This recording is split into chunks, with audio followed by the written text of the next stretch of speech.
Welcome to our video journey where we explore the fascinating world of pronunciation, unraveling the mysteries behind each word and its usage. In this video, the word is abstract noun.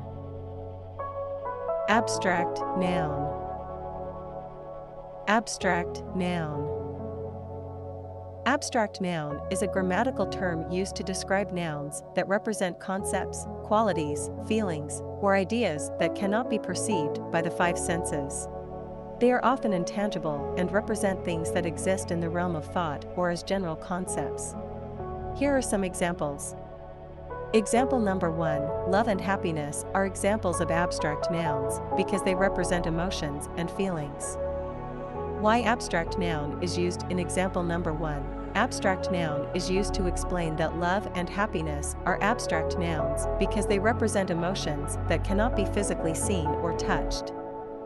Example number 2. In literature, abstract nouns are frequently used to convey deeper philosophical ideas and themes. Why abstract noun is used in example number 2. Abstract nouns are mentioned in the context of literature to convey that they are used for conveying abstract ideas and themes that go beyond the tangible. Stay tuned for more linguistic wonders and join us in unlocking the magic of language. Thanks for watching, and until next time, keep speaking, writing, and embracing the beauty of words.